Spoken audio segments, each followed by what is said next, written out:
আরে বলবে তো, এত কান্না করতেছো কেন? না বললে ফোনটা কেটে দিচ্ছি। স্যার, ফোন কাটবেন না প্লিজ। আপনার সাথে আমার কথা আছে, এটাই আমার শেষ কথাও হতে পারে। আর কি বলতেছো? পাগলামি করো না, আমারও তোমার সাথে কথা আছে। তাহলে তুমি আগে বলো। আজকে আমার বিয়ে। কি বলতেছো এটা? আমি তো অবাক। এটা কি শুনতেছি আমি? হুম। এটা তুমি মিথ্যা বলতেছো। না, আমি সত্যি বলতেছি, আজকে আমার বিয়ে। আপনি আমাকে এখান থেকে নিয়ে যান। আমি শুধু আপনাকে বিয়ে করতে চাই। আমাকে নিয়ে যান, না হলে আমি আত্মহত্যা করব। আমি এই বিয়ে করব না। রাফিজা, পাগলামি করো না। আর তোমার বাবা মা সব সময় চাইবে যে মেয়েকে ঘরে বিয়ে দিতে। কখনো কারো মা বাবা চাইবে না যে তাদের মেয়েকে একটা গরিব ঘরে বিয়ে দিতে। আমি তো গরিব ঘরের ছেলে। আমাদের নুন আনতে পান্তা ফুরায় তাদের ঘরে কি তোমার বাবা বিয়ে দিবে? তারা সবসময় চাইবে তাদের মেয়ে সুখে থাক। আমি তো তখনই সুখী হব যখন আপনাকে বিয়ে করব। কেন কেউ বুঝতেছে না আমার কষ্টটা? আপনি আমাকে এখান থেকে পালায় নিয়ে যান। এটা হয় না রাফিজা। আমি তোমাকে পালাই নিয়ে কই যাব বলো? তোমার বাবা ঠিক আমাদের ধরে নিয়ে যাবে। আমরা দুইজনই পরিস্থিতির শিকার, এটাই আমাদের মানতে হবে। তুমি তাকে বিয়ে করো যাকে তোমার মা বাবা পছন্দ করেছে। আমি এই বিয়ে করব না। পারলে আত্মহত্যা করব, তাও না। ওকে, বাই, ভালো থাকবেন। এটা আমাদের শেষ কথা।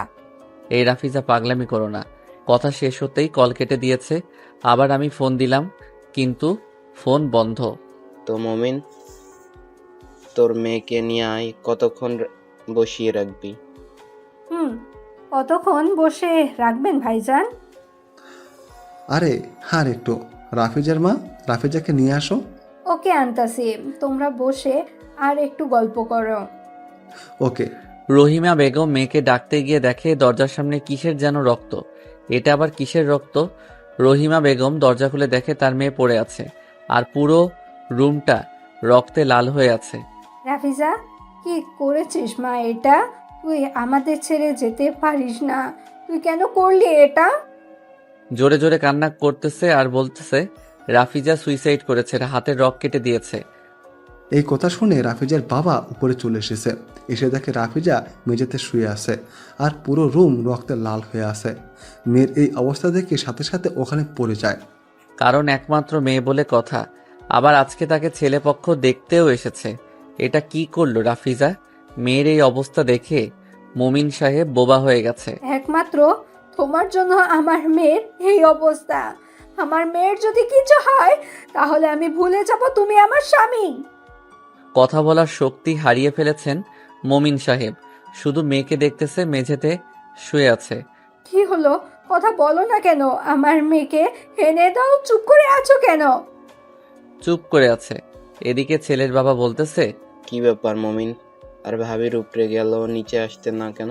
হ্যাঁ বাবা, চলো চলো তো, আমরা উপরে যাই। কি হয়েছে? কিছু হয়েছে নাকি? হুম, চলো। তারপর উপরে সবাই এসে দেখে তার বন্ধুর মেয়ে মেঝেতে রক্তাক্ত অবস্থায় পড়ে আছে। এটা কিভাবে হলো মমিন? তোর মেয়ের এই অবস্থা হলো কিভাবে? রাফিজা সুসাইড করেছে। কেন করলে আঙ্কেল? জানি না বাবা। তারপর রাসেল রাফিজার কাছে গিয়ে দেখে বেঁচে আছে নাকি মরে গেছে। দেখে বেঁচে আছে আর শ্বাস নিচ্ছে। আঙ্কেল, ও তো বেঁচে আছে, তাড়াতাড়ি হাসপাতালে নিয়ে যেতে হবে। এই কথা শুনে মুমিন সাহেব বসা থেকে উঠে দাঁড়ালো। হ্যাঁ আঙ্কেল, দেখেন। মুমিন সাহেব তার মেয়ের পাশে দৌড়িয়ে গিয়ে দেখেন যে তার মেয়ে শ্বাস নিচ্ছে। আমার মেয়ে বেঁচে আছে, চলো তাড়াতাড়ি আমার মেয়েকে হাসপাতালে নিয়ে যেতে হবে। মেয়ের এই অবস্থা দেখে মুমিন সাহেব প্রায় পাগল হয়ে গেছে। মেয়ের কাছ থেকে উঠে বিছানায় দেখে একটা কাগজ পড়ে আছে।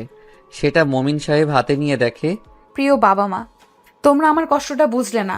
আমি এত করে বললাম আমি ইমান স্যারকে ভালোবাসি এবং তাকেই বিয়ে করব, কিন্তু তোমরা আমার ভালোবাসাটা মেনে নিলে না, বরং তোমার বন্ধুর ছেলের সাথে জোর করে বিয়ে দিতে চাচ্ছ। কিন্তু আমি তো এই বিয়ে করতে চাই না। আমি শুধু স্যারকেই বিয়ে করতে চাই। আমার তো একটাই মন, সেই মন কয়জনকে দিব বলো বাবা মা? তাই এই কষ্ট সহ্য করতে না পেরে আমি সুইসাইড করতে বাধ্য হলাম। আর মাকে দেখে রেখো। তোমরা ভালো থেকো। ইতি, তোমার মেয়ে রাজিফা। এই চিঠিটা পড়ে মুমিন সাহেবের চোখের পানি আর বাধা মানে না। তার চোখের পানি চিঠিটা পড়ে কোনো বাধা মানতেছে না। তিনি তার ভুলটা বুঝতে পেরেছেন, কিন্তু দেরি হয়ে গেছে।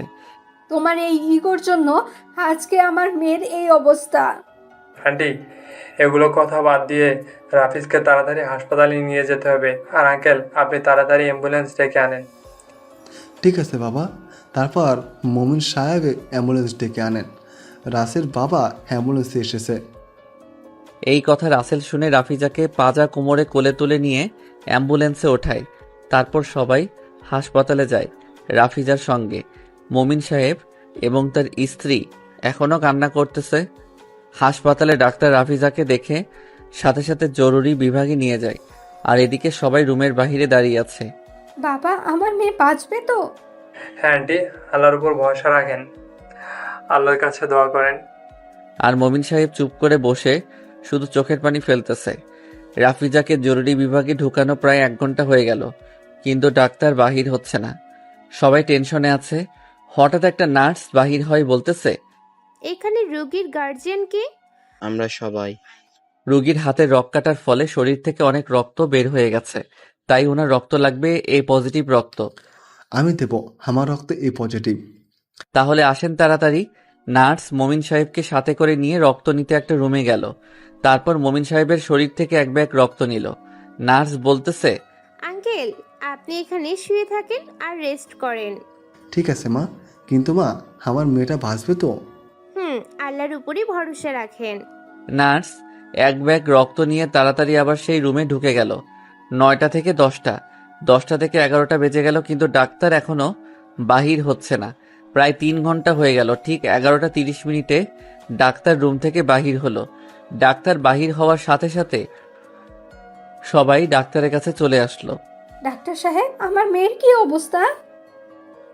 একজন নার্স রুম থেকে বাহির হয়ে বলতেছে, রোগীর জ্ঞান ফিরেছে, আর এখানে ইমান নামে কে আছে তাকে ডাকতেছে। আন্টি, এই ইমান ছেলেটাকে। চুপ করে আছে, ভাবতেছে কি বলবে মেয়ের হবু জামাইকে। কি বলেন? কি হলো আন্টি? আন্টি বলেন, এই ইমান ছেলেটাকে? আন্টি, এই ছেলের জন্য কি রাফিজ আত্মহত্যা করেছে নাকি? গরিব হয়েছে তো কি হয়েছে, ভালোবাসা তো সত্যি। তাহলে আপনার রাফিজকে জোর করে আমার সাথে বিয়ে দিতে যাচ্ছেন? মমিন সাহেব এবং তার স্ত্রী দুইজনে রাসেলের কথা শুনে চুপ করে আছে। কি বলবে? তারা তো মেয়েকে জোর করে ভুল করেছে, তারা বলার ভাষা হারিয়ে ফেলেছে।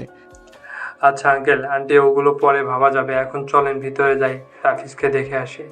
প্রথমে রহিমা বেগম রুমে প্রবেশ করলো, তারপর মমিন সাহেব। রাফিজা তার মা বাবাকে দেখে অভিমান করে মুখ ঘুরিয়ে নিয়েছে। মা, আমাদের সাথে কথা বলবি না?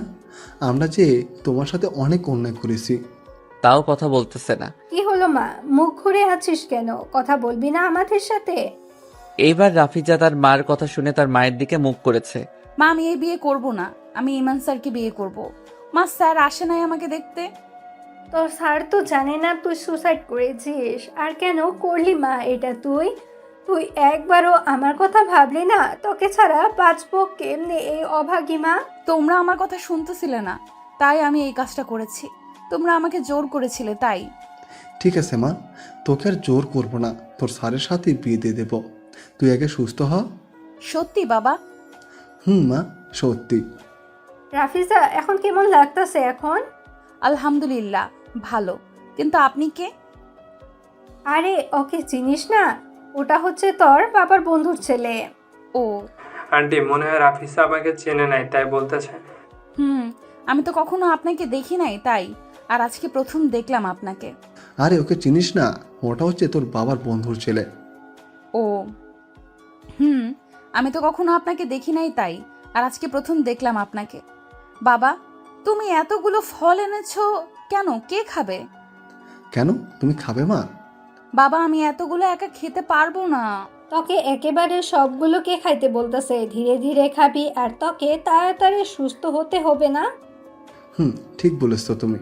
আমাদের মেয়েকে তাড়াতাড়ি সুস্থ হতে হবে তো। বাবা, তুমিও। মা, আমি এখন এগুলো খাবো না।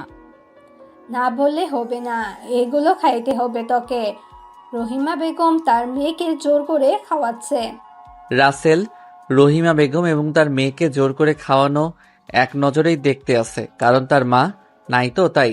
দেখো বাবা, এইভাবে আমাকে দেখে আজকে আমার মার অনেক কথা মনে পড়ছে আন্টি। ও মন খারাপ করো না, তাহলে আজ থেকে আমাকে মা বলে ডাকবে। ঠিক আছে আন্টি। আন্টি না, শুধু মা। ওকে মা। মা বলতে গিয়ে আমার চোখের পানি চলে এসেছে। মা বলতে গিয়ে কখনো কেউ বলে নাই যে তোমার মা নেই, তো কি হয়েছে আজ থেকে আমি তোমার মা বলবে? কান্না করতে হয় না বাবা, আমার কাছে এসো। রাসেল রহিমা বেগমের কাছে গিয়ে বসে আর রহিমা বেগম তার শাড়ির আঁচল দিয়ে চোখের পানি মুছে দেয়। মা, তুমি কি খালি রাসেল ভাইয়াকেই আদর করবে, আমাকে করবে না? আমি তোমাকে আদর করব মা, কেউ না করলে। এত দরদ উঠলে পড়তেছে। রাফিজা কি শুধু তোমার মেয়ে? আমারও মেয়ে। ওকে, রাফিজা যেমন আমার মেয়ে তেমন আজ থেকে রাসেলও আমার ছেলে। ঠিক বলেছ। তাহলে আমি একটা ভাই পাইলাম মা। আমি এই ছোট্ট আদরের বোনও পাইলাম। আজ থেকে রাসেলকে বড় ভাই ডাকবি। ঠিক আছে মা। বাবা, একটা কথা বলি। বলো মা। রাগ করবে না? না, বলো। বাবা, তুমি একটু স্যারকে ফোন দাও তো, এখানে আসতে বলো তো। আমি তো আমার ফোনটা বন্ধ রাখছি। ঠিক আছে, তোমার স্যারের নাম্বার দাও। আর এত রাতে আসতে পারবে কি এখানে? আমার কথা শুনলেই আসবে, যে করেই হোক। এত ভালোবেসে আমার বোনকে। ভাইয়া অনেক ভালোবাসে, কিন্তু মুখ ফুটে বলে না। কি যে বলো না ভাইয়া। দুলাভাই লজ্জা পায় মনে হয় মনে মনে কথা বলতে বলতে। কি বলতেছো, তোমার শরম নাই? মা বাবা এখানে আছো, দেখতে পাচ্ছ না? মা বাবা এখানে আছে, দেখতে পাচ্ছ না? রাসেলের কথা শুনে রাফিজা একটু লজ্জা পেয়েছে। এটা দেখে সবাই হেসে ফেলে। তোমরা হাসতেছো আর আমার লজ্জা লাগতেছে। আমার ছোট বোন এত লজ্জাও আছে, আগে জানতাম না তো। ভাইয়া তুমি চুপ করবে তো? আর লজ্জা পেতে হবে না। এবার বাবাকে নাম্বার দে তাড়াতাড়ি। নাও বাবা, 017730। তারপর রাফিজা নাম্বার দেয়। এদিকে আমার চোখে ঘুম নাই। রাফিজার শেষ বলা কথাটা বারবার কানে বাজতেছে, যে এটাই আমাদের বলা শেষ কথা। এই কথা শুধু আমার কানে বাজতেছে। কি যে করলো পাগলিটা, ফোনটাও বন্ধ করে রাখছে। ঘড়িতে দেখি রাত 1টা বাজতেছে। চোখের ঘুম কই যে চলে গেছে। ফোন দিচ্ছি, বারবার বন্ধ বলতেছে। কালকে সকালে একটু রাফিজাদের বাড়িতে যাইতে হবে, কিন্তু ঘড়ি টাইমেই তো যাইতে চাচ্ছে না। বিছানায় শুধু ছটফট করতেছি। হঠাৎ দেখতেছি ফোনটা বেজে উঠলো। এত রাতে কে আবার ফোন দিল, রাফিজা নাকি? কিন্তু দেখতেছি রং নাম্বার থেকে। ভাবতেছি ধরবো না ধরবো, তাতে ফোন কেটে গেল। রাফিজা মা, তোমার স্যার তো ফোন ধরতেছে না। বাবা, আর একবার দাও। ওকে। মমিন সাহেব আবার ফোন দেয়। এবার দেখি আবার ওই নাম্বার থেকে ফোন আসলো, তাই আর দেরি না করে সাথে সাথে ফোন ধরি। আসসালামু আলাইকুম, কে বলতেছেন? ওয়ালাইকুম আসসালাম, আমি রাফিজার বাবা বলতেছি। হ্যাঁ আঙ্কেল, কেমন আছেন? হঠাৎ আঙ্কেল ফোন দেওয়ায় ভয় পেয়ে গিয়েছিলাম। রাফিজার কিছু হয়েছে নাকি? আলহামদুলিল্লাহ ভালো। তুমি কেমন আছো বাবা? আলহামদুলিল্লাহ আঙ্কেল, আমিও ভালো। তো বাবা, কালকে একটু আমাদের বাসায় আসিও তো সকালে। ওকে আঙ্কেল, কিন্তু কোনো সমস্যা হয়েছে কি? না, একটু দরকার আছে, তোমার সাথে আসিও। ওকে। ঠিক আছে আঙ্কেল। কি যেন ডাকতেছে, আমি তো ভেবেই পাচ্ছি না। আমি তো কিছু করি নাই। রাফিজা কি বলে দিয়েছে নাকি? কিন্তু রাফিজার কথা আঙ্কেলের কাছে জিজ্ঞাসা করতে পারলাম না ভয়ে। আঙ্কেল তাড়াতাড়ি ফোন কেটে দিয়েছে। বাবা, তুমি আমার কথা বললে না কেন? তোর আত্মহত্যার কথা শুনলে টেনশন করবে, তাই। এমনিতে মনে হয় তোমার টেনশনে এখনো ঘুমায় নাই, তাই তাকে কালকে ধীরে সুস্থে বলবো। ঠিক আছে বাবা। আঙ্কেল চলেন তাহলে আমরা বাড়িতে যাই। ঠিক আছে বাবা, তোমরা চলে যাও এখান থেকে। আমি আছি এখানে, আর বাসাতেও কেউ নাই। ঠিক আছে, আমরা চলে যাচ্ছি, তুমি থাকো। আর কাল সকালে জামাই বাবাজিকে নিয়ে একেবারে আসবো। এই কথা শুনে রাফিজা লজ্জা পেয়েছে আর মনে মনে হাসতেছে। হয়েছে, আর লজ্জা পেতে হবে না, আমরা চলে যাচ্ছি। তারপর রাসেল এবং মমিন সাহেব বাসায় চলে যায়। মা মেয়ে এখানে থাকে। হাসপাতালে তো আর একজনের বেশি থাকা যায় না, তাই রহিমা বেগম থেকে গেল মেয়ের পাশে। আজকে কেন আমার চোখে ঘুম ধরতেছে না? আমার বুক কেন ধুক ধুক করতেছে। মনে হচ্ছে রাফিজার কিছু হয়েছে। আর ঘড়ির কাঁটা মনে হচ্ছে যাচ্ছেই না। ঘড়ির কাঁটা ঠিকই যাচ্ছে, কিন্তু ইমানের মনে হচ্ছে না। কারণ তার চিন্তা কখন সকাল হবে ওই বাড়িতে যাইতে পারবে। কখন যে ঘুমায় গেছে জানি না। সকালে মায়ের ডাকে ঘুম থেকে উঠলাম, ঘড়িতে দেখি 8টা বাজতেছে। এ আল্লাহ, এত দেরি হয়ে গেছে। আঙ্কেল আমাকে তাড়াতাড়ি যাইতে বলেছে তাদের বাড়িতে। আমি খুব দ্রুত ফ্রেশ হয়ে রুম থেকে বাহির হতেই, এই ইমান, কই যাচ্ছিস?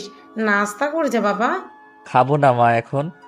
আরে খেয়ে যা বাবা, না খেয়ে থাকলে শরীর খারাপ করবে। মার কথা শুনে মনে হলো মা তো কখনো আমাকে ছেড়ে খাইবে না। আর মা তো অসুস্থ, তাই মার কথা শুনে নাস্তা করতে গেলাম। তারপর মা নাস্তা দিল, আমি আর মা খাইলাম। মা, আমি তাহলে গেলাম। আচ্ছা বাবা যা, কিন্তু দেখে শুনে যাস, ওকে? ঠিক আছে মা। মাঠ থেকে বিদায় নিয়ে রাস্তায় আসলাম রিক্সার জন্য। কিছুক্ষণ দাঁড়িয়ে থাকতেই রিক্সা পেলাম। রিক্সা তার আপন গতিতে চলতেছে, কিন্তু আমার মন শুধু একটাই কথা বলতেছে। হঠাৎ আঙ্কেল কেন আমাকে ডেকেছে? মামা, এসেছি, নামেন। হঠাৎ রিক্সাওয়ালার ডাকে আমার ধ্যান ভাঙলো। ওকে মামা, দাঁড় করান ওকে। রিক্সা। তারপর রিক্সা দাঁড় করালো। আমি রিক্সা থেকে নেমে গেলাম এবং তার ভাড়া মিটিয়ে দিয়ে রাফিজাদের বাসায় যাওয়ার জন্য প্রস্তুতি নিচ্ছি। ভয়ে আমার বুকে ধুকধুক শব্দ হচ্ছে। ভাবতেছি যাব কিনা, এত দূর এসে আবার ঘুরে যাব, ভয়ও লাগতেছে। ভয় ভয় করে দরজার সামনে গিয়ে কলিং বেলে একবার চাপ দিলাম, কিন্তু কেউ দরজা খুলল না। তাই আর একবার কলিং বেল চাপ দিতে দরজা খুলে দিল। ভাইজান যে 2 দিন ধরে বাসায় আসেন না রাফিজা আপাকে পড়াতে। আমি অবাক হলাম। আজকে প্রথম রাফিজা বাদে অন্য কেউ দরজা খুলেছে। আজকে ওদের কাজের মেয়ে নদী দরজা খুলেছে। আমি প্রতিদিন পড়াতে আসলে রাফিজার দরজা খুলে, তাই কি হলো ভাইজান, কি ভাবেন? আর ছোট আপামনি নাই তো? কিছু না। আর তোমার ছোট আপামনি কই গেছে? কেন আপনি জানেন না? কাল রাতে কার সাথে কথা বলতেছিস রে নদী? বড় সাহেব রাফিজাকে প্রাইভেট পড়ায় না, সে আসছে। ওকে, তাহলে ওকে ভিতরে আসতে বল। আঙ্কেলের কথা শুনে ভয়ে ভয়ে ভিতরে ঢুকলাম। দেখতেছি আঙ্কেল সোফায় বসে চা খাচ্ছে আর খবরের কাগজে কি যেন দেখতেছে। আরে ইমান যে, হাসো আসো, এখানে বসো। আমি গিয়ে আঙ্কেলের পাশের সোফায় বসলাম। নদী, ইমানকে 1 কাপ চা দিয়ে যা তো। ঠিক আছে বড় সাহেব। কি ব্যাপার, রাফিজা কি বাসায় নাই নাকি? নিচে আসছে না কেন? নাকি কালকে বিয়ে হয়ে গেছে? তো বাবা, কেমন আছো তুমি? জি আঙ্কেল, ভালো আছি। আপনি? ভালো আর রাখলে কই। এই কথা শুনে আমি তো ভয়ে হাত পা অলরেডি কাঁপাকাঁপি শুরু করে দিয়েছে। কেন আঙ্কেল, কি হয়েছে? শুনলাম তুমি নাকি রাফিজাকে ভালোবাসো, আর তুমি আমার একমাত্র মেয়ে দেখে তাকে প্রেমে জালে ফাঁসিয়েছ। তুমি নাকি রাফিজাকে বিয়ে করে আমার সব সম্পত্তি তুমি নিতে চাও। এটা তো আমি কখনো হতে দিতে পারি না। আমি তো তোমাকে জেলে দেব। জেলের কথা শুনে আমার তো সেই অবস্থা খারাপ হয়ে যাচ্ছে। মনে হচ্ছে এক দৌড়ে পালিয়ে যাই এখান থেকে। কিন্তু আমি পালিয়ে গেলে হবে না। আমি তো কখনো রাফিজাকে বলি নাই তোমার বাবার টাকা আছে দেখে তোমাকে ভালোবেসেছি। তাহলে এখন বলো, কত টাকা হলে তুমি আমার মেয়ের পেছনে বেড়ানো ছেড়ে দেবে? আর আমি কখনো তো চাইবো না আমার মেয়ে কোনো এক গরিব ঘরে বিয়ে দিতে। আঙ্কেল, আপনার আজকে টাকা আছে দেখে ভালোবাসা কিনতে চাচ্ছেন, হাসালেন। ভালোবাসা কখনো টাকা দিয়ে কেনা যায় না। ভালোবাসা হয়তো একটা সুন্দর মন থেকে টাকা দেখে না। আপনার মেয়েকে আমি টাকা দেখে ভালোবাসি নাই, আমি আমার মন থেকে ভালোবেসেছি।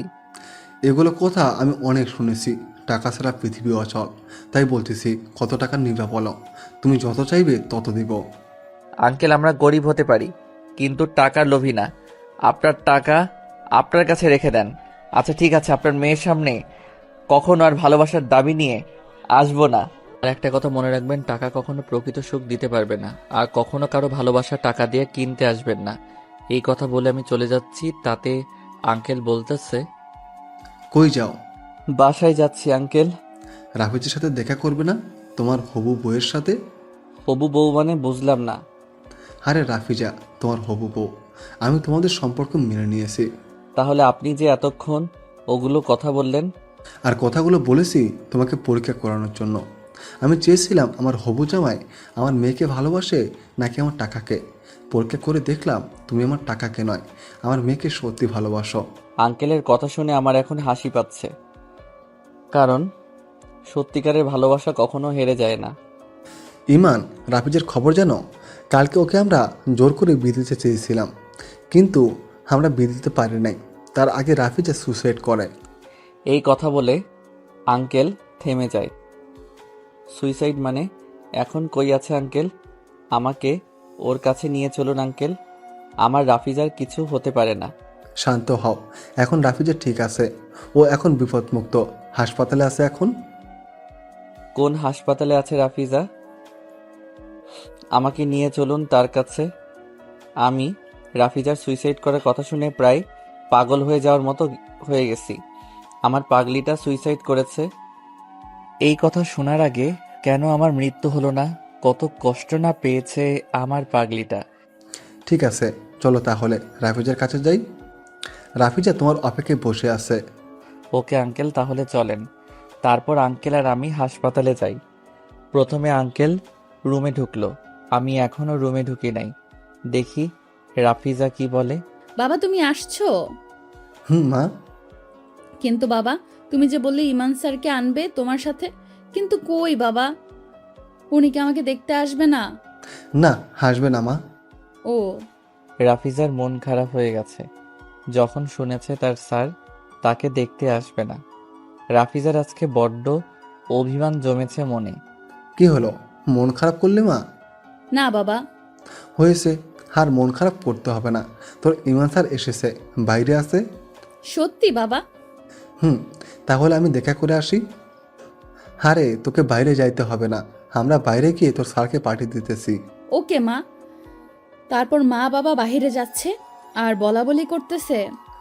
তোমার মেয়েকে ইমান খুব ভালোবাসে, এটা তুমি জানো? না তো, তুমি জানলে কেমন করে? ওর চোখ দেখে বুঝতে পেরেছি তোমার মেয়েকে কতটা ভালোবাসে। হয়েছে, আর জামাইয়ের গুণগান গাইতে হবে না। দেখতে হবে না জামাইটা কার। এগুলো কথা শুনে রাফিজা হেসে ফেলে। তারপর দেখতেছি উনি রুমে আসতেছেন মাথা নিচু করে। আসুক, খালি আমাকে কষ্ট দেওয়া, তাই না? এবার বুঝবে মজা। আমি রুমের ভিতরে গিয়ে দেখি রাফিজা একটা বেডে শুয়ে আছে, উল্টো দিক হয়ে। আমি গিয়ে রাফিজার মাথার কাছে গিয়ে বসলাম। আমি বুঝতে পারছি উনি কি করতেছে, তাই আমিও উল্টো দিক হয়ে ঘুমানোর ভান করতেছি। 2 দিনে আমার পাগলিটা এত শুকিয়ে গেছে, কি মায়াবী মুখটা কি করে ফেলেছে, মনে হচ্ছে ঘুমিয়ে গেছে। এখন কি করি আমি? ডাক দিব কি? না থাক, ঘুমাক। কিন্তু আমি এখানে কি করব এখন? রাফিজা ঘুমাক আর আমি তাকে দেখে থাকি। কি ব্যাপার, এখনো কিছু বলতেছ না কেন? দেখি তো, চলে গেল নাকি? আমি যেদিকে শুয়েছিলাম তার উল্টো দিকে, মানে যেদিকে উনি বসে আছে সেই দিকে ঘুরে দেখি উনি আমাকে এক ধ্যানে দেখতে আছে।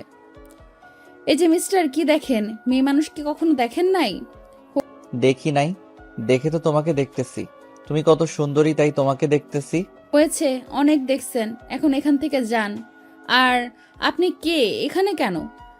বাবা, বাবা ডাক দেওয়ার সাথে সাথেই কে যেন আমার মুখ চেপে ধরেছে। বাবাকে ডাকতেছো কেন? ওই কি আপনার বাবা? কেন, তোমার বাবা মানে তো আমারও বাবা, কারণ উনি আমার হবু শ্বশুর হন। রাগে লুক নিয়ে। আর তুমি হচ্ছ অবুঝ ছাত্রী থেকে অবুঝ বউ। আমি মোটেও না অবুঝ।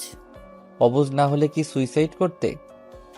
সুইসাইড না করলে কি আপনি এখানে আসতেন বলেন? আর আপনি নাকি আমাকে ভালোবাসেন না। কে বলেছে?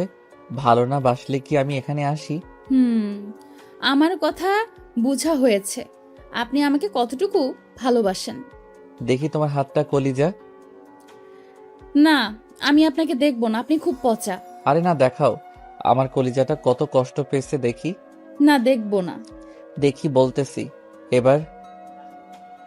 এবার রাগ দেখিয়ে কথাটা বলেছি। কি অবস্থা করেছো হাতটার? তোমার খুব কষ্ট হয়েছে তাই না কলিজা? না, আমার একটুও কষ্ট হয়নি। আপনি খুব পচা, আপনি খালি আমাকে রাগ দেখান। আসো একটু আদর করে দেই। না, আপনাকে আদর করতে হবে না। তোমরা মেয়ে মানুষ পারো বটে, কথায় কথায় অভিমান করো। আর কথা বলবো না আপনার সাথে। কেন কলিজা, আমার দিকে তাকাও। না, তাকাবো না। দেখো এদিকে। আরে আপনি বাসা থেকে উঠে আসতেছেন কেন? আরে আপনি বসা থেকে উঠে আসতেছেন কেন? চুপ করে থাকো। আমি বসা থেকে রাফিজার খুব কাছে চলে গিয়েছি। আমি ওর কাছে যাওয়াতে ওর ঠোঁট জোড়া কাঁপতেছে। আমার ওর ঠোঁটগুলোর উপরে খুব লোভ হচ্ছে, তাই লোভ সামলাতে না পেরে দুইজনের ঠোঁট এক করে দিলাম। রাফিজা খালি করতেছে, কিন্তু আমি ছাড়তেছি না। তারপর প্রায় 5 মিনিট পরে তাকে আমি ছেড়ে দিলাম।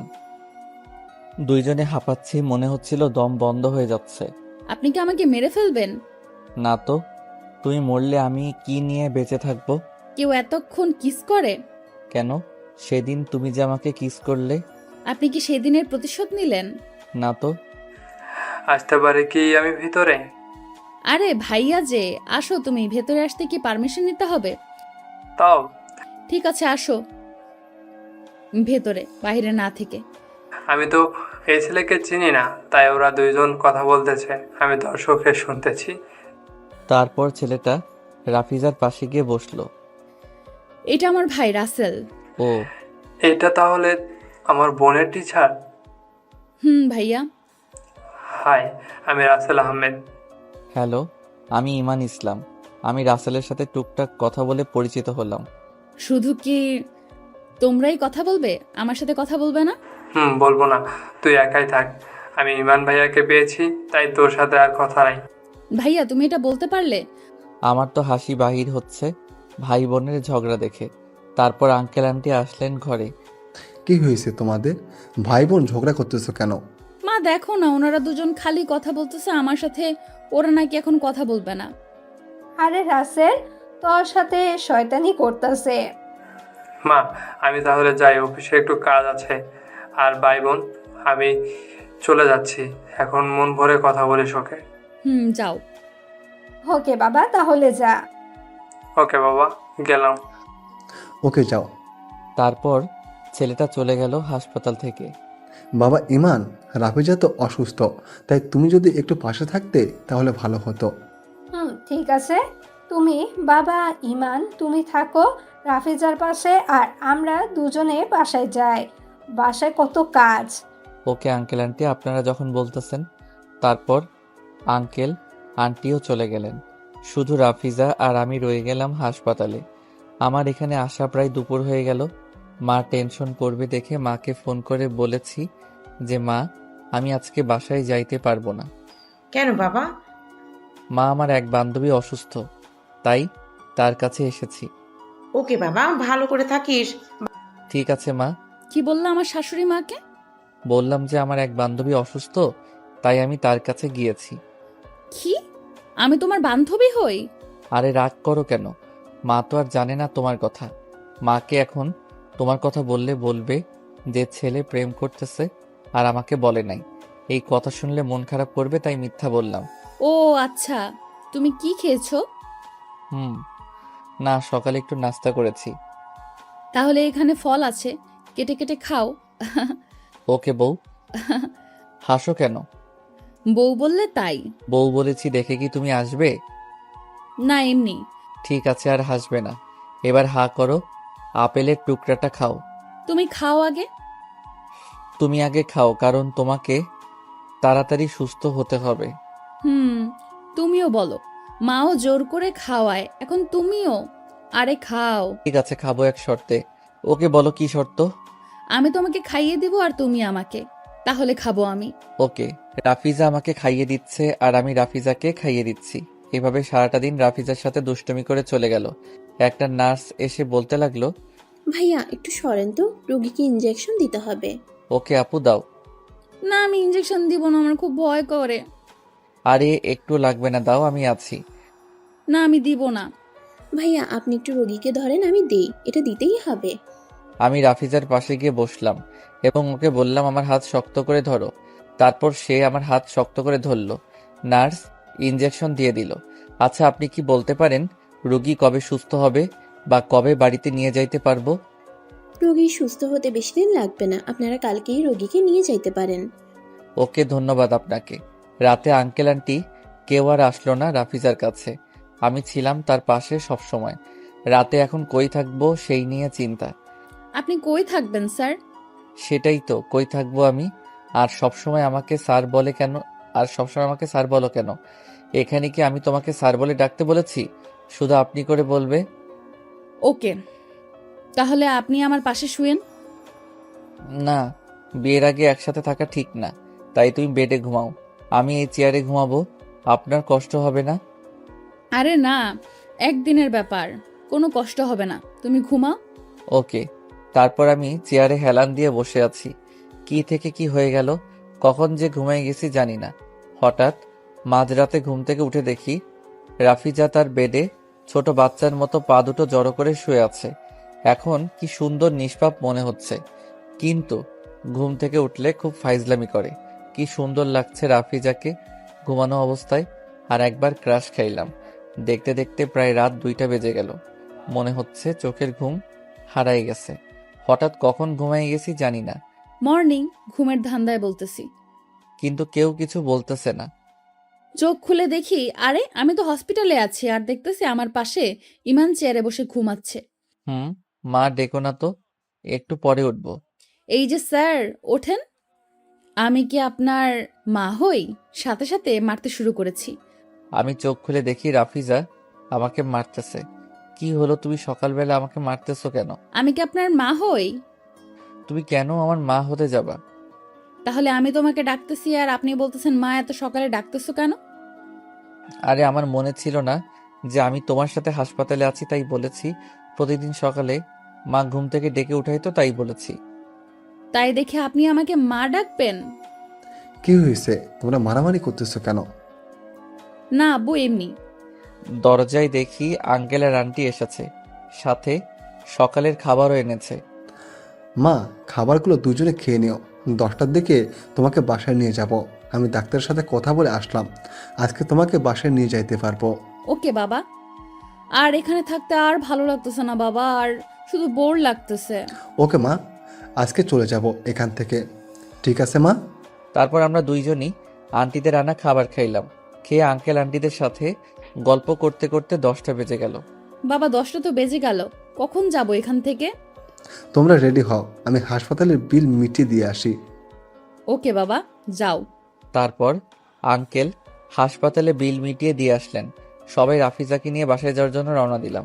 বাসায় আসলাম। রাফিজাদের হাসপাতাল থেকে আসতে বেশি দেরি হলো না, কারণ রাফিজাদের বাসা থেকে হাসপাতাল 10 কিলোমিটার হবে। তাই বাসার সামনে এসে আঙ্কেল, তাহলে আমি বাসায় যাই। কি বলো বাবা, দুপুরে খেয়ে যেও, আর তোমার সাথে কিছু কথা আছে। কিন্তু আঙ্কেল। কোনো কিন্তু না, দুপুরে এখানে খেয়ে যেও। ঠিক আছে। আঙ্কেলের জোরাজুরির করার কারণে আর না করতে পারলাম না। দুপুরে সবাই একসাথে খাইতে বসলাম। রাফিজাও সেখানে ছিল। ইমান, তোমার তো সামনে পরীক্ষা, তাই না? জি আঙ্কেল। তাহলে এখন কিভাবে রাফিজাকে বিয়ে করবে তুমি? আর এদিকে সামনে রাফিজাতেও সামনে পরীক্ষা। কিন্তু আঙ্কেল। না, আগে তোমরা পরীক্ষা ভালোভাবে দাও দুজনে। বাবা, আমি পরীক্ষার আগে বিয়ে করতে চাই। না মা, পাগলামি করলে হবে না। তোমাদের দুজনেরই পড়া এখনো শেষ হয় নাই, আর তোমাদের দুজনেরই পরীক্ষার সামনে। কিন্তু বাবা। কোনো কিন্তু না, পরীক্ষা দেওয়া আগে, তারপর না হয় বিয়ে নিয়ে কথা বলবো। ঠিক আছে বাবা। আমি চুপ করে আঙ্কেলের কথা শুনতেছি। উনি ঠিক কথাই বলতেছে। পরীক্ষার সামনে এখন বিয়ে করলে দুইজনের পড়া নষ্ট হয়ে যাবে। ওনারা সবসময় তো আমাদের ভালোটাই ভাববেন। দেখতেছি রাফিজা সবার আগে চলে গেল তার রুমে। মনে হয় মন খারাপ হয়েছে আঙ্কেলের কথা শুনে। আমি তো আর তাড়াতাড়ি যাইতে পারবো না, তাই সবার সাথে খেয়ে উঠলাম। আঙ্কেল আন্টি, তাহলে আজকে আমি যাই। যাচ্ছ যাও, কিন্তু রাফিজার সাথে দেখা করে যাও। Okay aunty. তারপর আমি উপরে রাফিজার রুমে গিয়ে দেখি রাফিজা খাটে মন খারাপ করে হেলান দিয়ে আছে। কি ব্যাপার, আমার কলিজাটার মন খারাপ, চুপ করে আছে? কি হলো, কথা বলবে না? তাহলে আমি চলে গেলাম। চলে যাওয়ার কথা শুনে দেখতেছি পাগলিটা আমাকে জড়িয়ে ধরেছে। কি হলো, কান্না করতেছো কেন? আর কিছুদিনের ব্যাপার তো, পরীক্ষাটা আগে দেই, তারপর তো বিয়ে করব। না, আমি যে তোমাকে ছাড়া একদম থাকতে পারবো না। আরে, এমন করে কেউ সামান্য ব্যাপার নিয়ে কান্না করে? আর প্রতিদিন তো দেখা হবেই, আর ফোনেও কথা বলবো। যখন তোমার আমাকে মনে পড়বে তখন ফোন দিবা, কথা বলবো।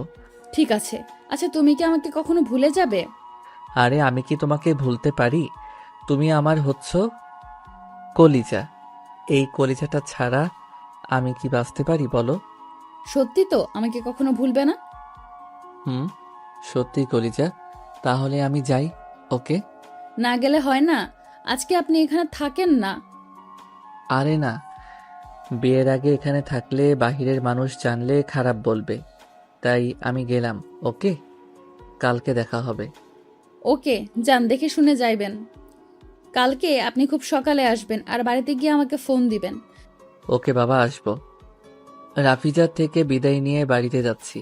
রাফিজার পাগলামিগুলো কথা মনে পড়লে হাসি বাড়ায়। এত ভালোবাসি আমাকে। রাস্তায় এসে একটা রিক্সা নিলাম। কিছুক্ষণ পরে বাড়িতে চলে আসলাম। বাড়িতে ঢুকলাম। বাবা, তুমি এসেছো? হ্যাঁ মা। আমি খুব টেনশনে ছিলাম বাবা। মা, তোমাকে না বললাম আমি আজকে আসবো? আর এখানে টেনশনের কি আছে? তোমাকে না টেনশন করতে ডাক্তার মানা করছে। বাবা, তুই বুঝবি না মার জ্বালা কি। হুম, ঠিক বলেছ। আমি কি বুঝতে পারছি? হয়েছে, মার সাথে ঝগড়া করতে হবে না। তুই হাত মুখ ধুয়ে আয়, আমি খাবার বেড়ে দিই। না মা, আমি খাবো না। ওখান থেকে খেয়ে এসেছি। ওকে, তাহলে তুই ওই রুমে গিয়ে রেস্ট কর। ওকে মা। আমি রুমে গিয়ে রেস্ট করার জন্য বিছানায় শুয়ে পড়লাম। কিছুক্ষণ পরে ঘুমাই গেলাম। ঘুম থেকে উঠলাম ঠিক বিকালবেলা। টাইম দেখতে মোবাইলটা চেক করে দেখি রাফিজা অনেকগুলো মেসেজ ও কল দিয়েছে। আজকে আমার খবর আছে। পাগলি তো মনে হয় রেগে আগুন হয়ে আছে। তাই আমি দেরি না করে সাথে সাথেই ফোন দিলাম, কিন্তু ফোনটাই রিসিভ করতেছে না। তাই আবার দিলাম, এবার রিসিভ হয়েছে। সরি সোনা, ফোন দিতে ভুলে গিয়েছিলাম। চুপ করে আছে। কি হলো কলিজা, কথা বলতেছো না কেন? সরি বললাম তো। ফোনের ওপাশ থেকে শুধু কান্নার আওয়াজ আসতেছে। তাও চুপ করে আছে, শুধু কান্নার আওয়াজ আসতেছে। আমি ফোন কেটে দিলাম। তুমি যদি কথা না বলো। আপনি খালি আমাকে কষ্ট দেন কেন? আমার কত টেনশন হচ্ছিল। আমি কত ফোন দিছিলাম আর আপনি ফোন রিসিভ করেন নাই কেন? হ্যাঁ, সরি কলিজা, আমি ঘুমাই গেছিলাম, তাই ফোন রিসিভ করতে পারি নাই। আপনি খুব পচা। আপনি খালি আমাকে কষ্ট দেন। এই দেখো কান ধরেছি। জীবনে আর কখনো তোমাকে কষ্ট দিব না, সত্যি বলতেছি। সত্যি আর কখনো আমাকে কষ্ট দিবেন না তো? আর কান ধরতে হবে না। সত্যি বলতেছি কলিজা, আর কষ্ট দিব না। ওকে, এখন কি করেন? শুয়ে আছি কলিজা, আর তোমার কথা বলতেছি। তুমি কি করো কলিজা? আমিও শুয়ে আছি।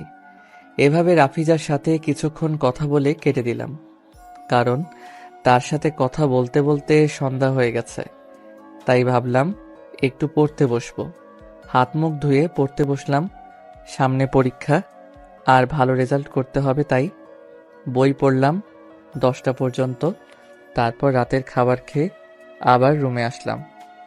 তারপর রাফিজার সাথে ফোনে কথা বললাম। এভাবে চলছিল আমাদের প্রেম কাহিনী। আঙ্কেল আন্টিদের সাপোর্ট আর ভালোবাসা নিয়ে দিন কাটছিল। আমি তো ধন্য রাফিজার ভালোবাসা পেয়ে। তারপর 1 মাস পরে রাফিজার পরীক্ষা শুরু হলো। তাকে তো আমি সবসময় বই ধরে বসিয়ে রেখেছিলাম, আর সে বলল, আপনি এখন আর আগের মতো ভালোবাসেন না। আপনি খালি বই পড়তে বলেন। আপনি খুব পচা। শুনো কলিজা, তোমার পরীক্ষা চলতেছে, তাই আমি চাই না তুমি পড়া বাদে অন্য কিছু মাথায় রাখো। তাই সবসময় বই। হুম, খুব ভালো কাজ করছেন তো। চুপ করো তো, পড়ো। খুব ভালো কাজ করতেছেন তো। এখন আর পড়বো না। আপনি আমাকে একটা কিস করেন তো। আরে কি শুরু করে দিলে? পড়ো তো। কিস পরীক্ষার পরেও করা যাবে, এখন পড়ো তো। না, আপনি যদি এখন কিস না করেন তাহলে বই আর পড়বো না। কি জ্বালায় পড়লাম। তার জেদের কারণে তাকে একটা কিস করে দিলাম তার গালে। এবার হয়েছে, বই পড়ো। হয়েছে, এইবার তো পড়বো। প্রতিদিন পড়াশোনা আর দুষ্টামি চলেই, তার সাথে এভাবে রাফিজার পরীক্ষা ভালোভাবে শেষ হয়ে গেল। তারপর সামনে আমার পরীক্ষা শুরু হয়ে গেল, তাই রাফিজাকে ঠিকমতো সময় দিতাম না, তাই সে অভিমান করে আছে। পরীক্ষার সময় পড়া বাদ দিয়ে যদি ওকে বেশি করে সময় দেই তাহলে ভালো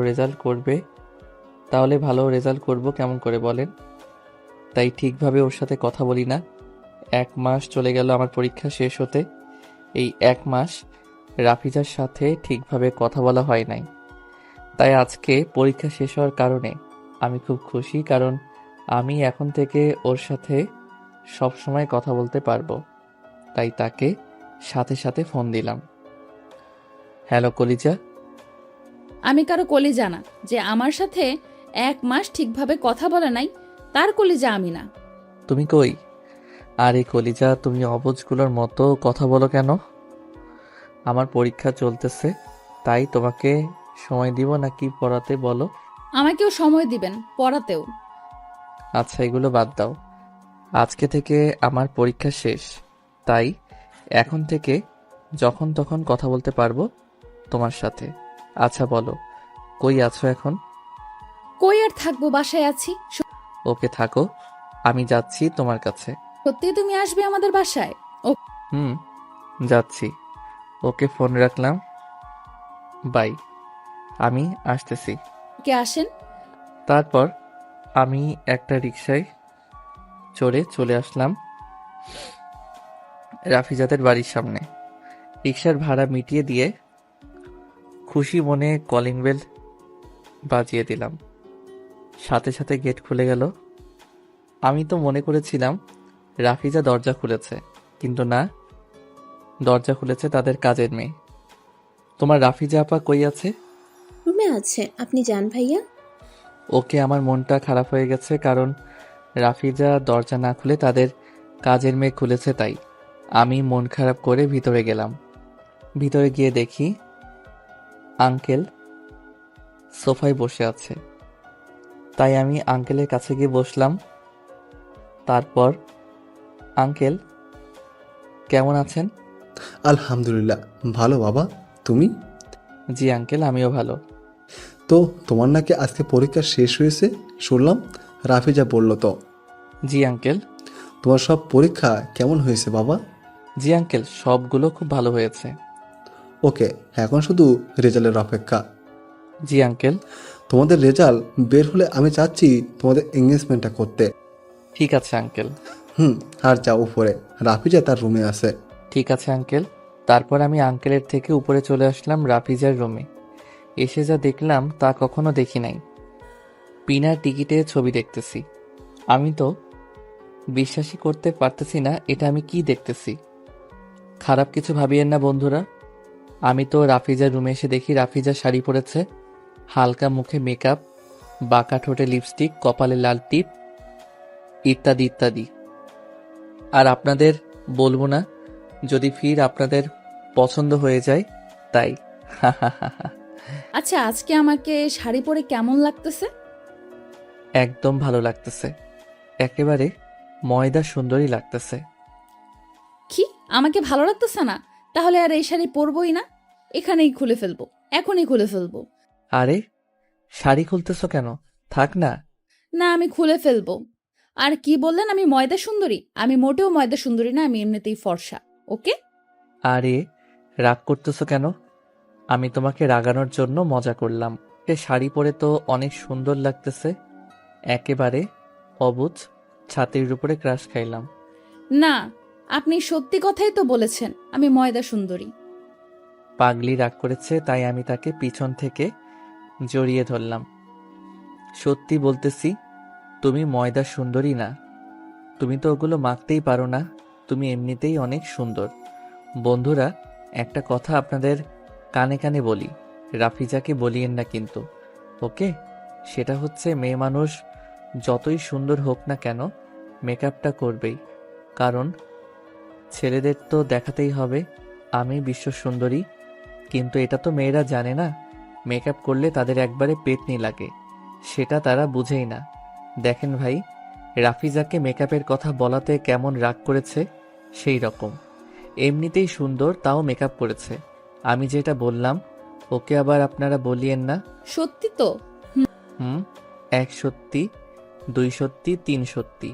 এবার হয়েছে। আর আমাকে ছাড়ো, কেউ দেখে ফেলবে তুমি যে আমাকে জড়িয়ে ধরে আছো। আরে কেউ দেখবে না সোনা, আমার তো তোমাকে জড়িয়ে ধরতে খুব ভালো লাগতেছে। আর একটু থাকি না? না ছাড়ো তো, আর বিছানায় এখানে বসো। ঠিক আছে বসলাম, এখন বলো। বলো মানে? বলো মানে বলো। আচ্ছা, আপনার পরীক্ষা কেমন হয়েছে আজকে? খুব ভালো হয়েছে। আর একটা খুশির সংবাদ আছে। কিসের খুশির সংবাদ? আঙ্কেল আমাকে বলল আমাদের রেজাল্ট দিলে নাকি এঙ্গেজমেন্টটা করবে আমাদের। সত্যি বলতেছো? হুম, সত্যি। এখন শুধু রেজাল্টের অপেক্ষা। ঠিক বলেছো।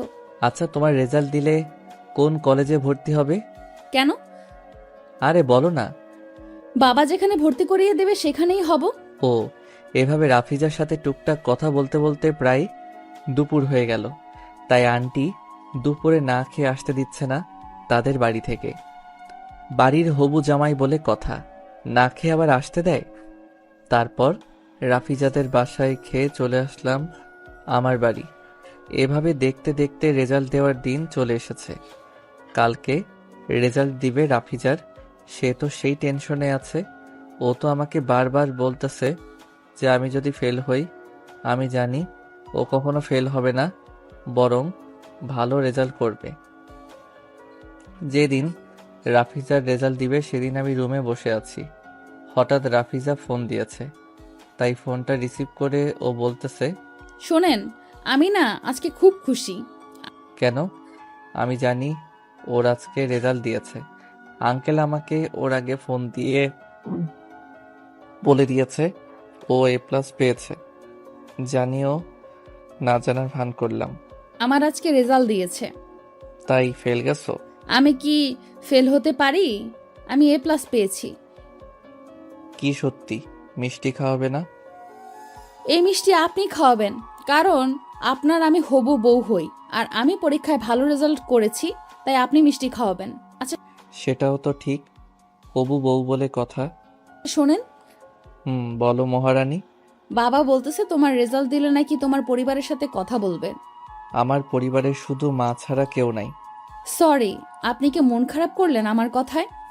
আরে না, তোমার কথায় কখনো আমি রাগ করতে পারি কি? হুম। তারপর রাফিজার সাথে আরো কিছুক্ষণ কথা বললাম। এভাবে 1 মাস চলে গেল। কিছুদিনের মধ্যে আমারও রেজাল্ট দিবে, প্রায় 15 দিনের মধ্যে। এদিকে রাফিজা নাকি, আমি যে কলেজে পড়ি রাফিজাও সেখানে নাকি ভর্তি হয়েছে। কথাটা শুনে খুব খুশি হয়েছিলাম। রাফিজা কলেজে ভর্তি হওয়ার 2 দিন হয়ে গেল।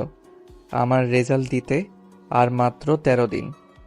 আজকে রাফিজার কলেজের প্রথম দিন, তাই সে আমাকে বলেছিল তার সাথে যাইতে, কিন্তু আমি যাই নাই, কারণ একটু কাজ ছিল। কাজটা শেষ করতে প্রায় 4টা বেজে গেল। রাফিজা জানে না যে আমি আজকে কাজে গিয়েছি। তারপর কাজ শেষ করে বাড়িতে আসলাম। ফ্রেশ হয়ে রুমে গিয়ে বিছানায় শুইতেই রাফিজা ফোন দিয়েছে। হ্যালো, কেমন আছেন আপনি? ভালো, তুমি? তো কলেজের প্রথম দিন কেমন কাটলো? আমিও ভালো।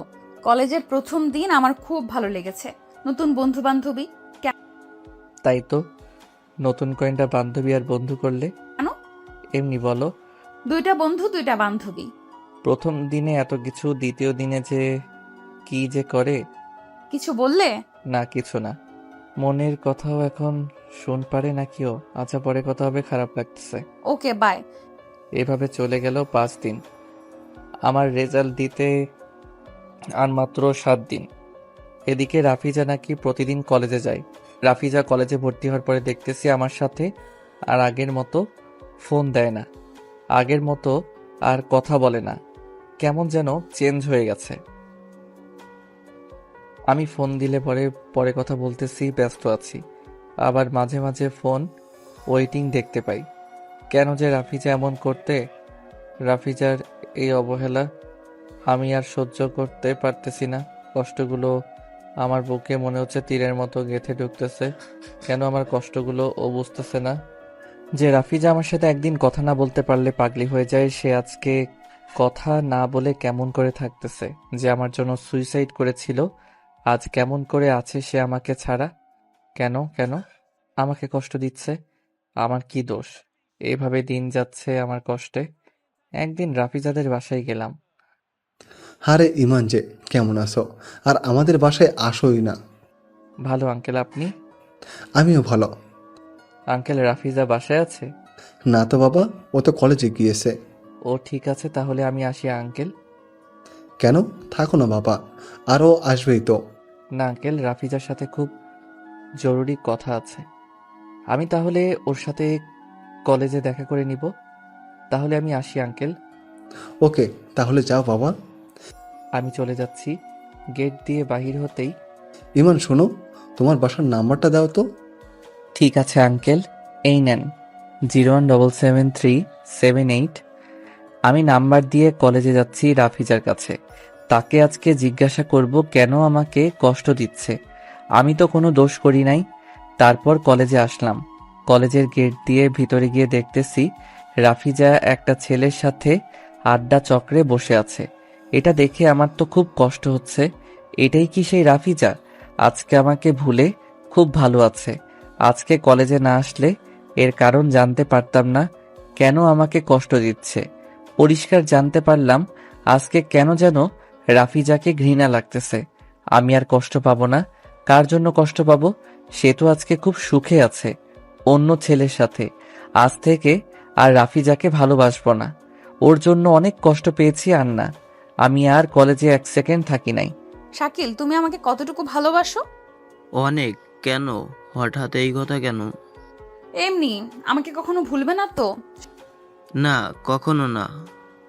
রাফিজা, চলো তাহলে আজকে তোমাদেরকে ঘুরতে নিয়ে যাব। সত্যি? সত্যি চলো। তারপর আমি শাকিলের বাইকে চড়লাম। শাকিল নিয়ে যাচ্ছে আমাকে ঘুরতে। আজকে আমি অনেক খুশি, কারণ আমি কখনো বাইকে ঘুরি নাই, তাই শাকিলের সাথে আমি অনেক জায়গায় ঘুরলাম। আর একটু থাকি না, ভালোই তো লাগছে। চলো না, বিকাল হয়ে গেছে, বাসায় বাবা আছে, টেনশন করবে। ওকে, তাহলে চলো। শাকিল আমাকে আমার বাসার সামনে নামিয়ে দিয়ে চলে গেল।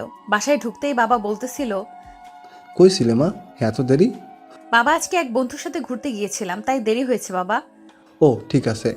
আর ইমানের সাথে দেখা হয়েছিল কি? ওর সাথে আমার কেমনে দেখা হবে? আমি তো কলেজে ছিলাম। কেন? প্রথমে তো বাড়িতে তোমার খুঁজে এসেছিল, কিন্তু তুমি বাড়িতে ছিলে না, তাই ও বলল তোমার সাথে কলেজে দেখা করবে। কি যেন দরকার ছিল। ও আর কলেজে দেখা করে নাই তো। ও তাহলে বাবা, আমি গেলাম রুমে, খুব টায়ার্ড লাগতেছে। ওকে, যাও ফ্রেশ হয়ে রেস্ট করো। ওকে বাবা। তারপর আমি রুমে গিয়ে ফ্রেশ হয়ে বিছানায় শুয়ে পড়লাম। কিন্তু ইমান স্যার কেন বাসায় এসেছিল, কি দরকারে ভেবে পাচ্ছি না। দেখি একটু ফোন দেই, বহুদিন কথা বলি না, কিন্তু ফোন তো বন্ধ বলতেছে। কি করি? থাক, কি হবে, পরে দেখা যাবে, এখন ঘুমাই। শাকিল, চলো আমরা বাড়িতে যাই। অনেক তো ঘুরলাম। আমি কলেজে রাফিজার সাথে একটা ছেলেকে দেখে খুব কষ্ট পেয়েছি, তাই তাড়াতাড়ি বাড়িতে আসলাম। বাড়িতে এসে সোজা আমার রুমে চলে আসলাম আর রুমের দরজা বন্ধ করে দিলাম। দেখতেছি চোখ দিয়ে পানি পড়তেছে। আরে, কার জন্য আমি কাঁদতেছি? যে আমাকে ধোঁকা দিয়েছে? না, আমি কাঁদবো না। কোনো মানুষ চায় না যে তার ভালোবাসার মানুষ অন্যের হোক। সেটা আজকে আমি নিজের চোখে দেখলাম। চোখের পানি তো কোনো বাধা মানতেছে না। শুনছিলাম ছেলেরা নাকি কাঁদে না, কিন্তু আজকে বুঝলাম একটা ছেলে তখনই কাঁদে যখন খুব কষ্ট পায়। সেই রকম আমিও আজকে কষ্ট পেয়েছি, ওই জন্য চোখের পানি পড়তেছে। কান্না করতে করতে ঘুমাই গেছি। এই ঈশান বাবা, দরজা খোল। কি হয়েছে তোর বাবা? আজকে দরজা বন্ধ করে রেখেছিস কেন? মার ডাকাডাকি শব্দে ঘোর ভাঙলো। কি হয়েছে মা, ডাকতেছো কেন? এই ইমান, দরজা খুল বাবা, দরজা খুল বাবা। সারাদিন কিছু খাস নাই, বিকাল হয়ে গেছে, উঠে কিছু খেয়ে নে বাবা। ওকে, তুমি যাও, আমি যাচ্ছি। তারপর আমি হাত মুখ ধুয়ে খেতে গেলাম মার কাছে। বাবা, তোর চোখ লাল কেন? কান্না করেছিস নাকি? কেউ কি তোকে কিছু বলেছে?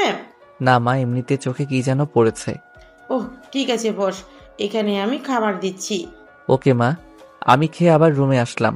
আজকে কেন যেন খুব খারাপ লাগতেছে, কোনো কিছু ভালো লাগতেছে না। শুধু রাফিজার জন্য আজকে আমার এমন অবস্থা। আমিও একদিন বড় মানুষ হব, সেদিন তোমাকে দেখিয়ে দিব মানুষের মন নিয়ে খেলার পরিণাম। এভাবে চলে গেল 5 দিন। আমি আর রাফিজাকে ফোন দিয়ে বলি না তোমাকে ভালোবাসি। এখন শুধু ভাবি আমাকে বড় হতে হবে। দেখতে দেখতে আমার রেজাল্ট দেওয়ার দিন চলে এসেছে। আজকে আমার রেজাল্ট দিবে। খুব চিন্তা হচ্ছে।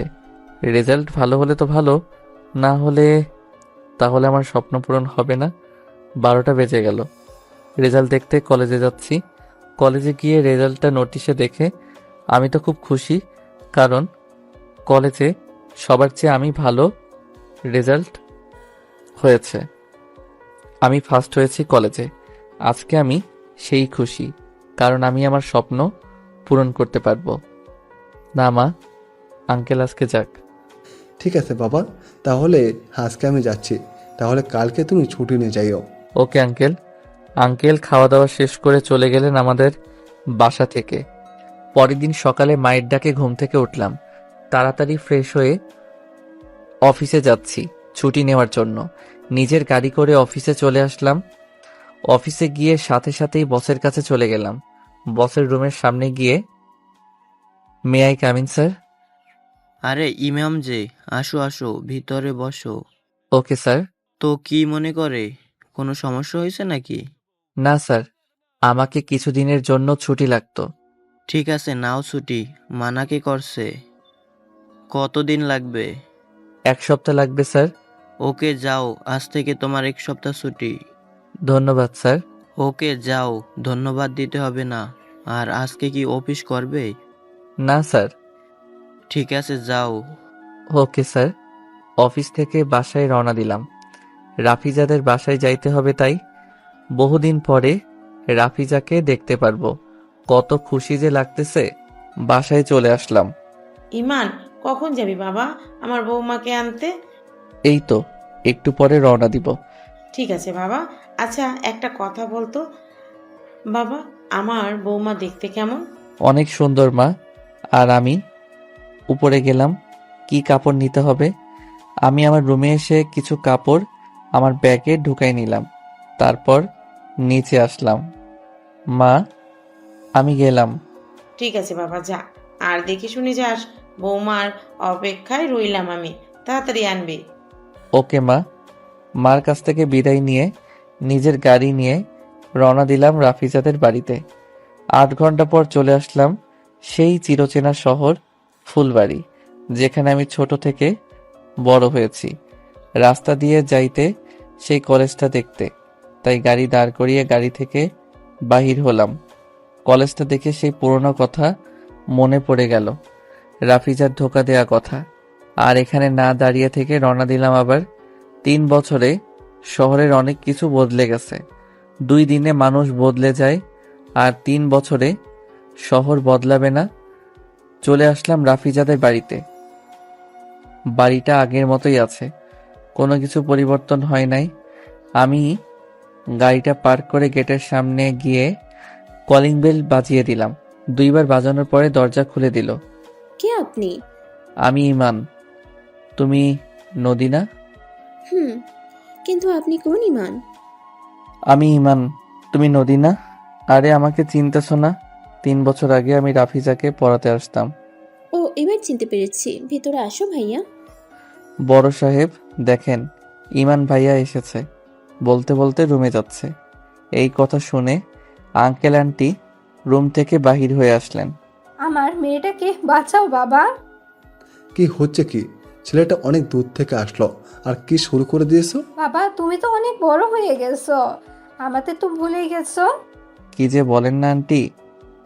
বাবা যাও, আগে ফ্রেশ হয়ে নাও। ঠিক আছে আঙ্কেল। এই নদী, এদিকে আয় তো। জি আপা, বলেন। তোর ইমান ভাইয়াকে উপরের ফাঁকা রুমটায় নিয়ে যা তো। ওকে আপা। ভাইয়া আসো। চলো। আমি নদীর পিছনে পিছনে হাঁটতেছি। তারপর নদী একটা রুমের সামনে নিয়ে আসলো। ভাইয়া, এটা তোমার রুম, এটাতে আপনি থাকবেন। ঠিক আছে, এটা বলে নদী চলে গেল। আমি রুমের ভিতরে চলে গেলাম। গিয়ে দেখি রুমটা অনেক সুন্দরভাবে গোছানো। কেউ মনে হয় আজকে রুমটা গুছিয়েছে। অনেক সুন্দরভাবে রুমটা সাজিয়েছে, কিন্তু রাফিজাকে দেখতে পাইলাম না। ও কই? না, মাথাটা খুব ব্যথা করতেছে। আগে ফ্রেশ হয়ে নেই। আমি ফ্রেশ হতে চলে গেলাম বাথরুমে। ফ্রেশ হয়ে রুমে এসে শুয়ে পড়লাম। মনকে শান্ত করতেই পারতেছি না। রাফিজাকে না দেখে ভাবতেই আমার চোখগুলো দরজার সামনে চলে গেল। কেউ মনে হচ্ছে দরজার সামনে দাঁড়িয়ে আছে। কে ওখানে? বলতে মনে হচ্ছে কে যেন চলে গেল। কে হতে পারে? 2 বার এইরকম হলো, কিন্তু কে ওটা এখনো বুঝতে পারতেছি না। তাই 3 বারের মাথায় ধরতে আমি দরজার সাইডে দাঁড়িয়ে গেলাম, যেন আমাকে দেখতে না পায়। দাঁড়িয়ে থাকতেই কে যেন আবার দরজার সামনে চলে আসলো। তাই আমি কথা না বলে সাথে সাথে জড়িয়ে ধরলাম। জড়িয়ে ধরে সাথে সাথে রুমে ঢুকিয়ে আনলাম আর দরজা আটকে দিলাম।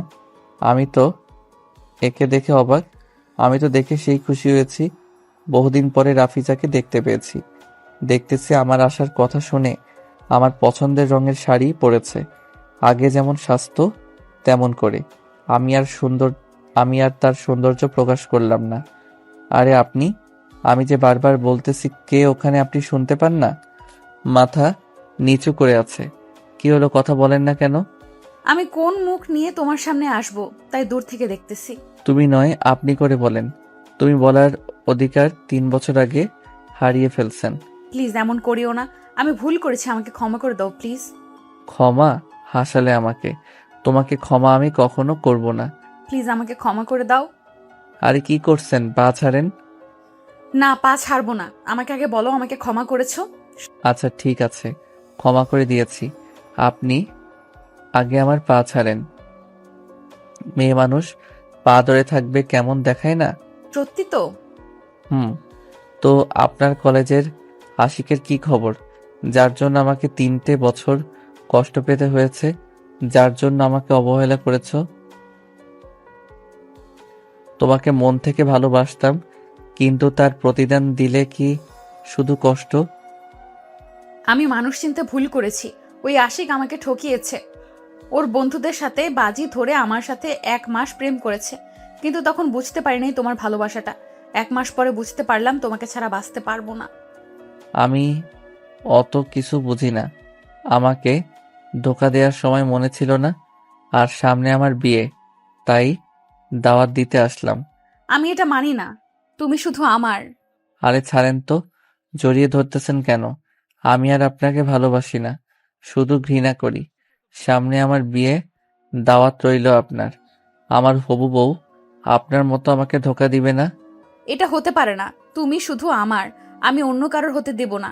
যে করেই হোক আমি তোমাকে আমার করে নিব। ঠিক আছে, দেখা যাবে কে কার হয়। আচ্ছা দেখা যাবে। এই বলে রাজিফা চলে গেল রুম থেকে। মেয়ে ভাই একসময় আমাকে কষ্ট দিয়েছে, অবহেলা করেছে, এখন সে আমার পিছনে পড়ে আছে। রাফিজা, তুমি আমাকে এখনো চিনলে না। বউ তো তোমাকেই করব, কিন্তু একটু তো কষ্ট দিবই। তোমাকে বোঝাবো কাউকে ধোকা দিলে কেমন লাগে, তারপর মেনে নিব তোমাকে। আর একটা কথা, রাফিজা আর আগের মতো নাই, শুকিয়ে গেছে, চোখের নিচে কালো দাগ পড়ে গেছে, আগের মতো মায়া কাজ করে না। ভালোবাসা এমন জিনিস যা একটা সুন্দর মন থেকে তৈরি হয়ে থাকে। ভাই, যে আপনাকে একবার ধোকা দিয়েছে, পরে সে যদি আপনার জীবনে আবার ফিরে আসে, তখন আপনার মনে তার জন্য আগের মতো ফিলিংস হবে না। বারবার মনে হবে আবার ভুল করতেছি নাকি। এদিকে রাফিজা রুম থেকে যাওয়ার পরেই আন্টি বলতেছে, ইমান বাবা আসো খেতে। জি আন্টি যাচ্ছি। আপনি যান, আমি যাচ্ছি। কিছুক্ষণ পরে আমি নিচে আসলাম খেতে, কিন্তু দেখতেছি রাফিজা আমার আগে থেকে বসে আছে, তার সাথে আঙ্কেলও বসেছে, আর একটা চেয়ার বাকি আছে, সেটা আবার রাফিজার পাশে। দেখে তো আমি খুশি হলাম, কারণ বহুদিন পরে হবু বউয়ের পাশে বসে খাবো। কিন্তু আমি যে খুশি হয়েছি এটা রাফিজাকে বুঝতে দেওয়া যাবে না। কি ব্যাপার বাবা, দাঁড়িয়ে আছো কেন? বসো রাফিজার পাশে। এমনি আন্টি বসতেছি। আমার এই কথা শুনে রাফিজা মনে হয় অনেক খুশি হয়েছে। আমি আন্টির কথা শুনে রাফিজার পাশে গিয়ে বসলাম। আন্টি সবার প্লেটে খাবার তুলে দিচ্ছে, আর আমার প্লেটে খাবার তুলে দিচ্ছে। দেখতেছি তরকারির অনেক আইটেম, যা দেখে জিভে জল চলে এসেছে। দেরি না করে সাথে সাথে খাওয়া শুরু করলাম। আরে আস্তে খাও, এত জোরে খাচ্ছ কেন? আমি তো রাফিজার কথা শুনে একটু লজ্জা পেলাম। রাফিজা, এটা কি বলতেছিস? ইমান কেমন করে খাচ্ছে খাক, তোকে বলতে হবে না। তাও মা, এত জোরে খাইলে গলায় আটকে যাবে তো। আমি এই কথা শুনে রাগী লোক নিয়ে রাফিজার দিকে তাকালাম। আমার রাগী লোক দেখে আর কিছু বলেনি, চুপ করে খাওয়া শুরু করেছে। খাও বাবা, রাফিজার কথা শুনিও না। জি আন্টি। ইমান, জানো বাবা, আজকে আমি অনেক খুশি। কেন আঙ্কেল? ইমান, জানো বাবা, আমি আজকে খুব খুশি, কারণ আজ 3 বছর পরে আমার মেয়েকে খুশি থাকতে দেখেছি। তুমি এখানে আসতে ঠিক 3 বছর পরে আজকে একসাথে বসে এক টেবিলে খাচ্ছি। তাই আঙ্কেল? জি বাবা। আঙ্কেলের সাথে কথা বলতেছি আর খাইতেছি, হঠাৎ মনে হচ্ছে কে যেন আমার পায়ে চিমটি দিচ্ছে, আবার আমার পার উপরে পা দিয়ে সুরসুরি দিচ্ছে। এভাবে খাওয়ার সময় এমন করলে খাওয়া যায় বলেন? রাফিজার দিকে তাকিয়ে দেখে ও মিটিমিটি হাসতেছে। এটা দেখে তো আমার রাগ হচ্ছে খুব। এবার এমন জোরে চিমটি ধরেছে, আমি জোরে আহ বলে ফেলেছি। কি হলো বাবা, এমনি করে আহ করে উঠলে কেন? কোনো সমস্যা? না আন্টি, মনে হচ্ছে পিঁপড়া কামড়িয়েছে। কি বলো বাবা, এখানে পিঁপড়া কোথায় থেকে আসবে? আন্টি, এটা হচ্ছে বিশাল বড় পিঁপড়া। তাই? কই দেখি, কই পিঁপড়া? আন্টি, এই পিঁপড়া তো আপনার সামনে বসে আছে। কি বললে বাবা? কিছু না আন্টি। কি বাবা? আস্তে আস্তে বললাম, তাও শুনতে পাচ্ছে। আরে তুমি এত কথা বলো কেন? ঠিক মতো খাইতে দাও। আরে আমি কই বেশি কথা বললাম? হয়েছে, শান্তি মতো খাইতে দাও। ঠিক আছে, খাও। রাফিজার খাওয়া আমাদের আগে খাওয়া হয়েছে দেখতেছি। এত তাড়াতাড়ি খেয়েছে মনেই হচ্ছে না। আমার এখনো প্লেটের অর্ধেক খাবার শেষ করতেই পারি নাই, আরও শেষ করে ফেলেছে।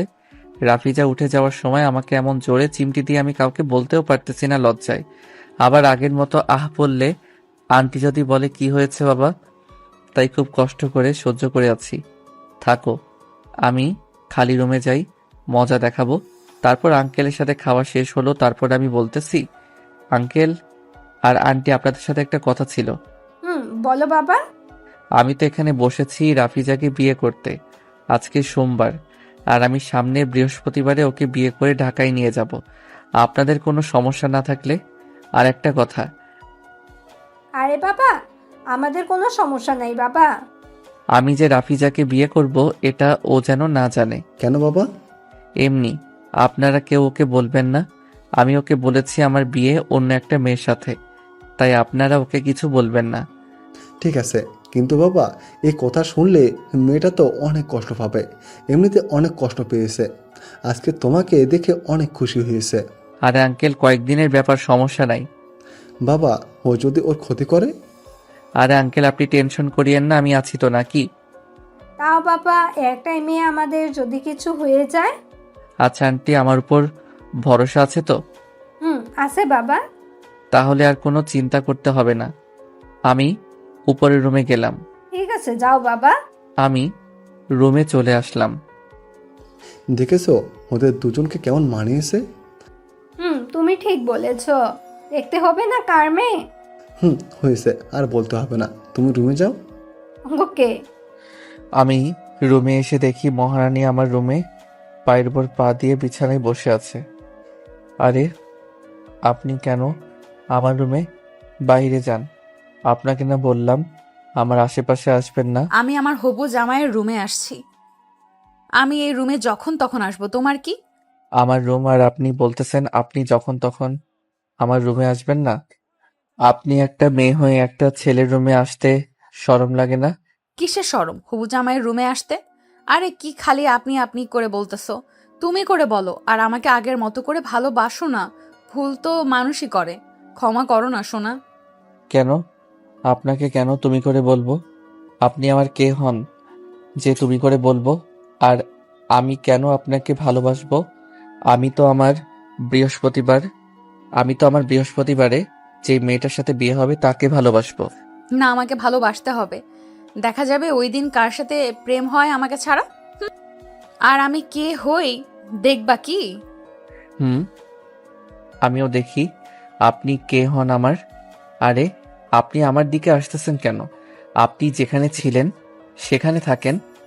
আরে ভয় পাচ্ছ কেন? তোমাকে দেখাতে হবে আমি তোমার কে? না, দেখাতে হবে আপনাকে। যত বলতেছি ততই আমার দিকে এগিয়ে আসতেছে। আমার তো হার্টবিট 100 স্পিডে ঢকঢক করতেছে। আমি পিছনে পিছাতে পিছাতে দেওয়ালে ঠেকে গিয়েছি। রাফিজা আস্তে আস্তে আমার কাছে এসেছে। এখন রাফিজা আমার এত কাছে আছে, মনে হচ্ছে একটু ফাঁকা নাই দুইজনের মধ্যে। হঠাৎ রাফিজা আমার মাথা নিচু করে ওর ঠোঁট দুটো আমার ঠোঁটের সাথে এক করে দিল। আমার তো চোখ দুইটা বড় বড় হয়ে গেছে রাফিজার কাজ দেখে। আমি খালি করতে করতে, কিন্তু ও আমাকে ছাড়তেছে না। অনেকক্ষণ পরে ওর ছেড়ে দিল আমার দুইটি ঠোঁট। আমার ঠোঁট দুইটো লাল করে দিয়েছে। কি এবার বুঝতে পেরেছো আমি তোমার কে? বুঝতে পেরেছি। আমি কই আছি মনে করতে পারছি না। কিছুক্ষণ আগে কি করলো এটা রাফিজা? ওর দেখতেছি মিটিমিটি হাসতেছে। কি নির্লজ্জ মেয়ে রে বাবা, লজ্জা শরম কিছুই নাই। যাকে কষ্ট দিতে আসলাম, কিন্তু তাকে কষ্ট দেওয়া তো দূরের কথা, ওর মায়ায় পড়ে যাচ্ছি। একদিনে যে মায়ায় পড়ে গেছি, তাহলে বাকি দিনগুলো কি হবে আল্লাহ? আমার জানা মতে আমি রাফিজাকে কষ্ট দিতে পারবো না। যাকে আপনি সত্যি ভালোবাসবে তাকে কি কখনো কষ্ট দেওয়া যায়? যখনই কষ্ট দিতে চাবেন তখন তার চোখের দিকে তাকালেই রাগ, অনুরাগ, দুঃখ, কষ্ট সব ভুলে যাই। তাহলে কষ্ট দিব কেমনে? কি হলো? কি ভাবতেছো? আমাকে নিয়ে ভাবতেছো তাই না সোনা? এটা আমি কি বলে ফেললাম? সাথে মুখে দিয়ে ফেলেছি, কি বলতে গিয়ে কি বলে ফেলেছি। দেখছো তুমি এখনো আমাকে ভালোবাসো আগের মতোই। কেন আমাকে কষ্ট দিচ্ছ? আর তুমিও কষ্ট পাচ্ছ। আমি তো তোমাকে বলেছি ভুল করেছি, আবার ক্ষমাও চাচ্ছি। তুমি যাও তো এখান থেকে। কথা বলতে ইচ্ছা করতেছে না তোমার সাথে। না আমি যাব না। যাও বলতেছি, আমার ভালো লাগতেছে না। না আমি যাব না, আগে বলো আমাকে মেনে নিবা? ঠাস ঠাস ঠাস। এই, তোকে না বলতেছি এখান থেকে যা, শুনতেছিস না কেন? তুমি আমাকে মারতে পারলে? হ্যাঁ, মেরেছি। রাগ ওঠার কারণে মেরে দিয়েছি। তারপর রাফিজা রুম থেকে কান্না করতে করতে চলে গেল। আমি বিছানায় গিয়ে বসলাম। এটা আমি কি করলাম? রাফিজার শরীরে হাত তুললাম। রাগ কেন যে উঠে গেল বুঝতেই পারতেছি না। এখন নিজের মাথার চুল নিজেই ছিঁড়তে ইচ্ছা করতেছে। আমি ইমানের থাপ্পড় খাওয়ায় কেঁদে ফেলেছি। কি করেছি আমি? শুধু তো কিসই করছি, এই জন্য আমাকে থাপ্পড় মারলো? আমি আমার রুমে এসে চিত হয়ে শুয়ে পড়লাম আর কান্না করতেছি। না, আমি রাফিজাকে মেরে ভুল করলাম। কেমন করে মারলাম এই হাত দিয়ে? যাকে আমি নিজের চেয়েও বেশি ভালোবাসি তাকে আমি মারলাম, এই কথা ভাবতেছি আর রুমে বসে আছি। ওর কাছে ক্ষমা চাইতে হবে। এখন যাব না, এমনিতেই তো দেখা হবেই। একই বাড়িতে থাকি যখন। দুপুরে গোসল করে রুমে শুয়ে শুয়ে ফোনে কার্টুন দেখতেছি। হানি বানি, এই কার্টুনটা আমার খুবই প্রিয়, তাই বসে বসে দেখতেছি। হঠাৎ কে যেন দরজায় শব্দ করতেছে। আমি তো মনে করছিলাম রাফিজা হবে, কিন্তু দরজা খুলে দেখি আন্টি দাঁড়িয়ে আছে। বাবা চলো দুপুরের খাবার খাবে, তোমার আঙ্কেল বসে আছে তোমার অপেক্ষায়। তাই আন্টি? বাবা। তাহলে চলেন তাড়াতাড়ি। আঙ্কেল আমার জন্য যখন বসে আছে, আমি আন্টির পিছনে পিছনে যাচ্ছি। কিছু দূর যাইতেই দেখতেছি রাফিজা যেই রুমে থাকে সেই রুমের দরজা বন্ধ। কিন্তু রাফিজা তো কখনো দরজা বন্ধ করে রাখে না। কি হলো বাবা, দাঁড়িয়ে গেলে যে? না আন্টি, চলেন। ওকে আসো। আন্টির সাথে খাবার টেবিল পর্যন্ত আসলাম। এসে দেখি রাফিজা যে চেয়ারে বসে সেই চেয়ারটা ফাঁকা। আমি তো শরমে বলতে পারতেছি না যে রাফিজা নাই কেন। কি দেখতেছো বাবা? মানে আন্টি? কি রাফিজার কথা বলতেছো? জি। কি যেন ওর হয়েছে, সকাল থেকে কিছুই খায় নাই। আমি ডাকতে গিয়েও ও আসছে না। ওর বারবার বলতেছে আমার ক্ষুধা নাই, আমি খাবো না। কিছুক্ষণ আগেও ডেকেছে কিন্তু আসতেছে না, আবার দরজা বন্ধ করে আছে। তাই আন্টি, তাহলে আপনি এক কাজ করেন, 1 প্লেট ভাত দেন, আমি ওকে খাওয়াতে পারি কিনা দেখো তো বাবা, চেষ্টা করে একটু খায়নি কি? তাহলে প্লেটে ভাত তরকারি দেন, আমি নিয়ে যাচ্ছি। ঠিক আছে। আন্টি আমাকে ভাতের প্লেটটা দিয়ে দিলেন। আমি নিয়ে রাফিজার রুমের সামনে গিয়ে বলতেছি, রাফিজা দরজাটা খুলো তো, দেখো তোমার জন্য একটা সারপ্রাইজ আছে। আমার সারপ্রাইজের দরকার নাই, তুমি তোমার জিনিস নিয়ে যাও, আর আমি দরজা খুলবো না। সত্যি দরজা খুলবে না? না, খুলবো না। তাহলে আমি আবার ঢাকায় চলে যাচ্ছি, তুমি রুমে বসে থাকো। আমি জানি এটা বললে দরজা খুলে দিতে দেরি হবে না। আমি গেলাম, থাকো তুমি। এই কথা বলে দরজার পাশে একটু আড়ালে লুকাইলাম, রাফিজা যেন দেখতে না পারে। একটু পরেই দেখতেছি দরজা খোলার শব্দ পাইলাম। দেখতেছি রাফিজা দরজা খুলে বাহির হয়ে দেখতেছে আমি আছি নাকি চলে গেছি। সত্যিই কি চলে গেল ঢাকায় আমাকে একা করে? হঠাৎ আমি দরজার আড়াল থেকে বাহির হয়ে দেখি রাফিজা আমাকে দেখে ভয় পেয়েছে। ভয় পেয়ে মনে হয় আরো রাগ উঠে গেছে রাফিজার। চোখ দুটো লাল হয়ে গেছে রাগে, মনে হচ্ছে আমাকে খেয়ে ফেলবে। আমাকে কিছু না বলে দেখতেছি আবারও রুমে ঢুকতেছে, তাই আমিও ওর সাথে ঢুকলাম। যদি আবার দরজা বন্ধ করে দেয়। ও গিয়ে বিছানায় বসলো, আমিও গিয়ে ওর পাশে গিয়ে বসলাম। আচ্ছা, কেউ কি আমার উপরে রাগ করে সকাল থেকে না খেয়ে আছে? আমি তোমার উপর রাগ করব কেন? এমনিতেই না খেয়ে আছি, আর আমি তোমার কে হই যে রাগ করে থাকবো? কে হও আমার সেটা বৃহস্পতিবারে দেখতে পাবে, মনে মনে বলতেছি। সেটাই তো, তুমি তো আবার কেউ না, তাই আমার উপরে রাগ না করে খাবার এনেছি, খেয়ে নাও। না, আমি খাবো না, তুমি এগুলো নিয়ে যাও। রাফিজা, আমার রাগ উঠাবে না কিন্তু, খাইতে বলতেছি, খাও। খাবো না আমি। প্লিজ খাও না। ওকে, এক শর্তে খাইতে পারি। আবার খাওয়ার সময়ও শর্ত? আচ্ছা বলো, কিসের শর্ত? আমাকে খাইয়ে দিতে হবে, তাহলেই আমি খাবো। ওকে, ফাঁদে পড়ে খাওয়াই দিচ্ছি। আমি হাত ধুয়ে রাফিজাকে খাইয়ে দিচ্ছি, আর ও আমাকে খালি দেখতেছে। এ আমার দিকে কি দেখো? হ্যাঁ, তোমাকে দেখতেছি। আমাকে কি আগে কখনো দেখো নাই? দেখেছি তো, কিন্তু আগে কিন্তু ইমান আর এখনের ইমান আলাদা। তাই দুইটা ইমান নাকি? না, একটাই। ও খালি বকবক করতেছে আর আমি খালি হ আর না বলতেছি। এভাবে রাফিজাকে প্লেটের অর্ধেক ভাত খাওয়াই দিয়েছি, তাতেই রাফিজা বলতেছে, আমি এখন আর খাবো না। কেন? অর্ধেক খেয়েছো তো, তাহলে আর অর্ধেক কে খাবে? কেন আর অর্ধেক আমি তোমাকে খাওয়াই দিব? দাও প্লেটটা। রাফিজা প্লেটটা আমার হাত থেকে ওর হাতে নিয়েছে। ভাই, কি আনন্দ না থাকতেছে ভালোবাসা মানুষের হাতে খাওয়া, কিন্তু ওকে বুঝতে দিলাম না। রাফিজা আমাকে খাইয়ে দিচ্ছে আর আমি খাচ্ছি। খাইতে মাথায় শয়তানি বুদ্ধি আসলো, তাই ভাবছি এবার আমার মুখে ভাত দিলে রাফিজার হাত কামড়িয়ে ধরবো। যেই কথা সেই কাজ, কামড়িয়ে ধরেছি ওর হাত। আহ, এই তুমি আমার হাতে কামড়িয়ে দিলে কেন? সরি, ভুল করে ধরেছি। ভুল করে নাকি ইচ্ছে করে? হ্যাঁ, আরে সত্যি বলতেছি, ভুল করে হয়েছে। ঠিক আছে। তারপর রাফিজা আমাকে অর্ধেক ভাত খাওয়াই শেষ করলো। আমি তাহলে আমার রুমে গেলাম। বাই। আরে এখানে আছো তো, সমস্যা কিসের? না, অনেক সমস্যা আছে। আমি গেলাম। আমি আর একটু সময় ওর রুমে থাকি নাই, কারণ আর একটু পরে ওর ফাইজলামি শুরু হবে। তাই দেখতে দেখতে চলে গেল 3টি 3। কিন্তু রাফিজাকে কষ্ট দিতে চেয়েছিলাম, কিন্তু দিতেই পারলাম না। আর 2 দিন বাকি আছে বৃহস্পতিবার আসতে। এই 2 দিন কষ্ট মনে হয় না দিতে পারবো। কেমন করে কষ্ট দিব? ওর চোখের দিকে তাকালে একটা মায়া কাজ করে, এই মায়ার কারণে কষ্ট দিতে পারি না।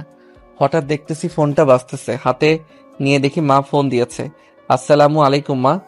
ওয়ালাইকুম আসসালাম বাবা, কেমন আছিস? আলহামদুলিল্লাহ ভালো মা, তুমি? বাবা, আমিও ভালো আছি। ওখানে গিয়ে তো আমাকে ভুলে গেছিস। আরে কি যে বলো না মা। তো বাবা, আমার বৌমা কেমন আছে? আর ওকে কবে ঢাকায় আনবি আমার কাছে? তোমার বৌমা ভালো আছে, আর 2 দিন অপেক্ষা করো, তারপর ওকে নিয়ে যাব তোমার কাছে। ওকে। তাহলে রাখি মা, পরে কথা হবে। ওকে বাবা। আর শুন, ওখানে থাকতে কোনো অসুবিধা হচ্ছে নাকি তোর বাবা? না মা, কোনো অসুবিধা হচ্ছে না। ঠিক আছে বাবা, ভালোভাবে থাকিস। ওকে মা। তারপর মা ফোন কেটে দিল। বিছানায় বসে আছি, দেখতেছি রাফিজা আমার রুমে আসতেছে। এই দাঁড়াও, এখানে কেন এসেছো? যাও তোমার রুমে। কথা বলতে আসলাম তোমার কাছে সোনা। কিছুক্ষণ আগেই তো কথা বলে আসলাম, তুমি যাও আমার রুম থেকে। হয়েছে, ঢং দেখাতে হবে না। বাবা ডাকতেছে নিচে তোমাকে। ঢং আমি দেখাই না। ওকে যাও, আমি নিচে যাচ্ছি। আরে থাকি না এখানে। তাহলে থাকো এখানে, আমি যাই। আমি আর রুমে 1 মিনিটও থাকলাম না, চলে আসলাম আঙ্কেলের কাছে।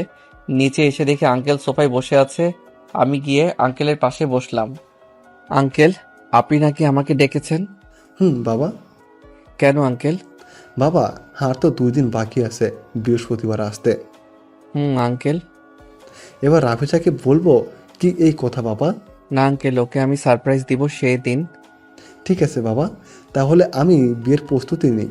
মেহমানদের দাওয়াত দিতে হবে। আঙ্কেল, বেশি মানুষকে দাওয়াত দিয়েন না, কারণ বিয়েতে এখন কম মানুষই ভালো। কি বলো বাবা? আমার তো একটাই মেয়ে, যদি ধুমধাম করে বিয়ে না দিতে পারি তাহলে মানুষ কি বলবে? মানুষ কি বলে বলুক, দেশের অবস্থা ভালো না, যে রাসেল ভাইপার চলতেছে তাই। ঠিক আছে, তুমি যেটা বলবে বাবা। ঠিক আছে আঙ্কেল, আর কিছু বলবেন? না বাবা। তাহলে আমি আমার রুমে যাই। ঠিক আছে, যাও বাবা।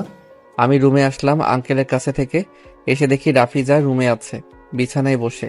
কি মেয়ে রে ভাই, যেটা বলবে ওটাই করবে। আমি রুমের ভিতরে ঢুকে দেখি ও আমার ফোনে কি যেন দেখতেছে। আরে, তুমি আমার ফোনে কি দেখতেছো? আমার ফোন আমাকে দাও। না, দিব না। ছবি নাই কেন? আরে দাও বলতেছি।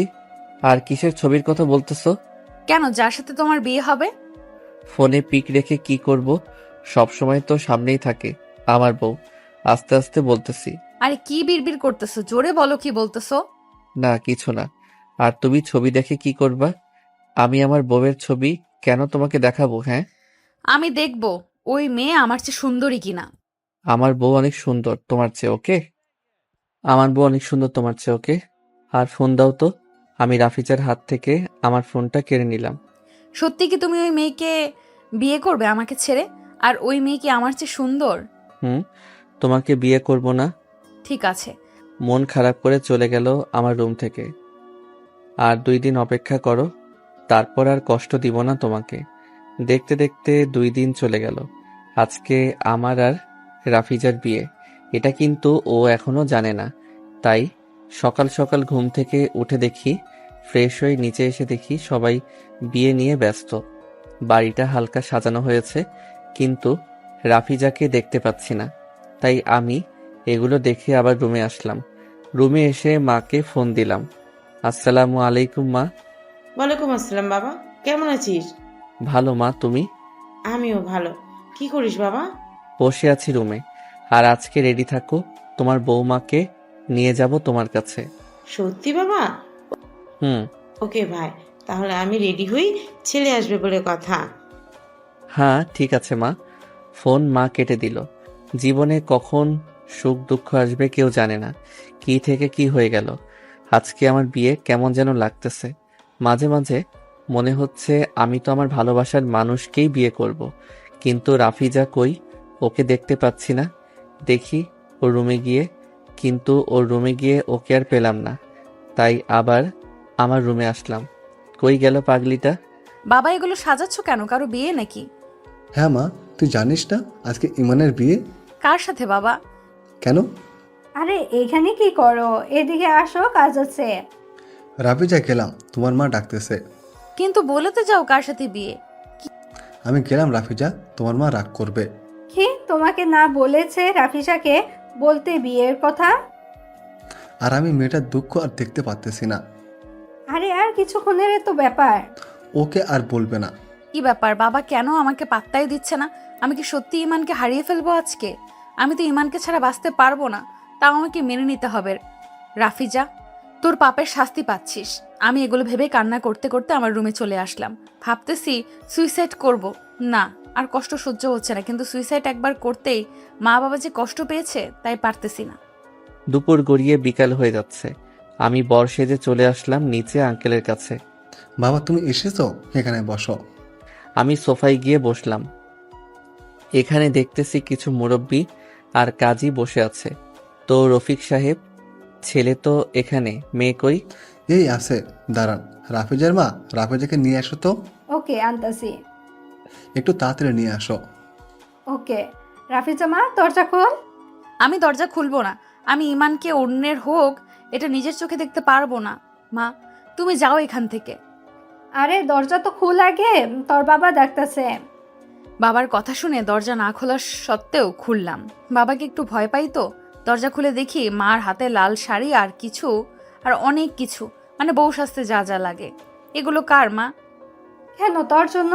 আজকে তোর বিয়ে। কার সাথে মা? আর কে? ছেলেকে? আমি ইমানকে ছাড়া কাউকে বিয়ে করব না।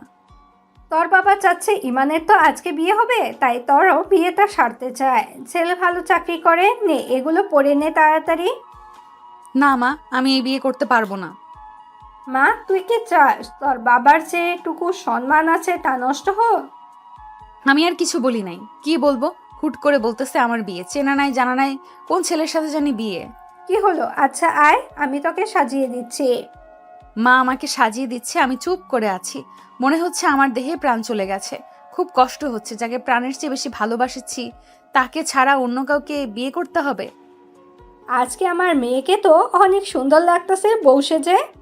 আমি তো অবাক হয়ে গেছি, এত তাড়াতাড়ি মা আমাকে এত সুন্দর করে সাজিয়ে দিল। চল মা, সবাই তোর জন্য নিচে অপেক্ষা করতেছে।